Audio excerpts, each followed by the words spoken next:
Okay, we're finishing up problem 1, section 4.5.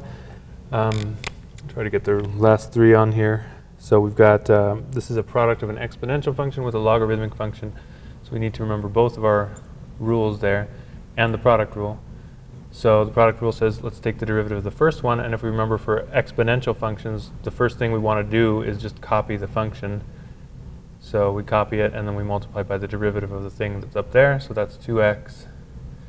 So we take the derivative of the first, multiply it by the second, and then to that we add the first function multiplied by the derivative of the second, which is just 1 over x.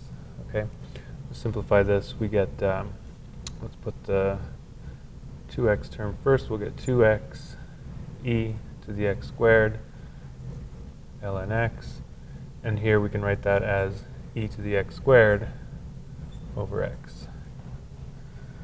Okay, so that's e. We'll do f. This is g of z is 2e to the power of 2z plus natural log z. And this is being raised to the third power. Okay? So here we've got a bit of chain rule combined with both exponent and logarithm. We've got to remember all that. So g prime here, g prime of z. Remember the chain rule overall just says if we've got a function raised to a power, we can just put that power in front. Everything within the parentheses stays exactly as is. Then we lower the power by 1, so we get a second power.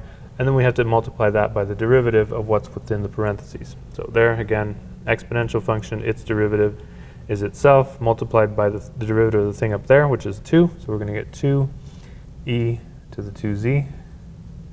And then derivative of ln z, just 1 over z. And there's really not too much we can do to simplify that, except perhaps maybe distribute that 3 to the second term here. This one's squared, so we can't distribute it here. But we could distribute it to the second one, or just leave it like that. In this case, I think we're safe just leaving it. Okay, finally we've got the part g. I think I can fit that here. It's not that long for this last one. Is y is equal to log base 5 of the square root of 5x plus 2. Okay, now remember that with logarithms, before you start taking any derivatives, it's really strongly recommended that if you have any sort of logarithmic property that you can take advantage of, you should definitely do that. And so here we have that because remember that a root is always, or can always be written as a power. So that's what we'll want to do first.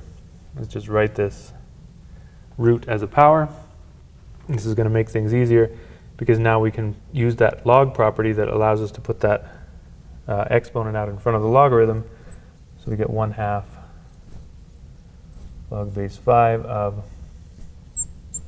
5x plus 2. Now it'll be easier to take the derivative of this thing, and I'll continue the derivative up here. So this is g continued up here. So now we're actually ready to take the derivative. We get dy dx. Now we can use the rule for taking a derivative of a logarithm. The 1/2 is just going to stay in front, so we'll just keep that there. And now we're taking the derivative of this. Now recall what we need to do with a logarithm of a base other than e.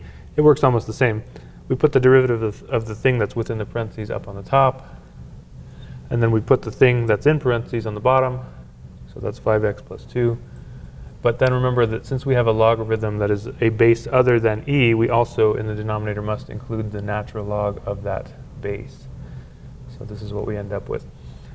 We can simplify this a little bit as just basically put that 2 in the denominator with what we have already there. You can write this as 5 over and if you want to distribute the 2, you can. We can call this 10x plus 4. And then we've still got that ln 5 there. So that's it for this one. So that finishes section 4.5 worksheet.